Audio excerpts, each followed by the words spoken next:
नमस्कार दोस्तों। आज हम आपको ले चलते हैं भारतीय इतिहास के उस सुनहरे अध्याय में जिसने भारतीय सभ्यता की नींव रखी। यह है वैदिक काल, जो लगभग 500 ईसा पूर्व से 300 ईसा पूर्व तक का समय है। इस युग ने न केवल भारतीय धर्म, समाज और संस्कृति को गढ़ा, बल्कि आने वाले समय के लिए एक अद्वितीय मार्गदर्शक भी बना। वैदिक काल का नाम वेदों से लिया गया है। ऋग्वेद, यजुर्वेद, सामवेद और अथर्ववेद, ये ग्रंथ भारतीय दर्शन और धार्मिक परंपराओं की नींव हैं। वैदिक काल को 2 भागों में विभाजित किया जाता है, प्रारंभिक वैदिक काल और उत्तर वैदिक काल। प्रारंभिक वैदिक काल में लोग मुख्य रूप से पशुपालक थे। गाय को धन और सम्मान का प्रतीक माना जाता था। यह एक घुमंतु समाज था जो सिंधु और सरस्वती नदी के किनारे बसे थे। उनके देवता प्राकृतिक शक्तियों से जुड़े थे, जैसे इंद्र वर्षा के देवता, अग्नि के देवता और वरुण जल के देवता। उत्तर वैदिक काल में समाज स्थायी बस्तियों में बस गया और कृषि प्रमुख पेशा बन गया। इस दौरान लोहे के औजारों का उपयोग बढ़ा, जिससे गंगा के मैदानों में खेती आसान हुई।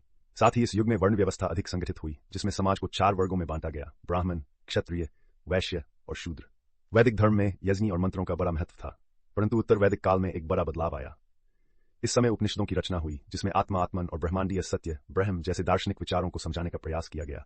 यह वह समय था जब भारतीय दर्शन का आधार तैयार हुआ। प्रारंभिक वैदिक काल में जनजातियां सभा और समिति जैसे समूहों द्वारा शासित होती थीं, लेकिन उत्तर वैदिक काल में बड़े राज्य बनने लगे। राजा को ईश्वरीय प्रतिनिधि माना जाने लगा और शासन अधिक संगठित हुआ। महिलाओं की स्थिति भी इस समय बदलने लगी। प्रारंभिक काल में जहां महिलाओं को सम्मान और अधिकार प्राप्त थे, वहीं उत्तर वैदिक काल में उनकी स्वतंत्रता सीमित हो गई।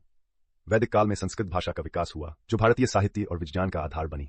खगोल विज्ञान, गणित और चिकित्सा के क्षेत्र में भी इस काल में उल्लेखनीय प्रगति हुई। वैदिक संगीत और नृत्य भारतीय संस्कृति की आत्मा बन गए। 600 ईसा पूर्व तक वैदिक काल का अंत हुआ और महाजनपदों का युग शुरू हुआ। इस समय जैन और बौद्ध धर्म का उदय हुआ, जो भारतीय परंपराओं को और समृद्ध करने वाले थे।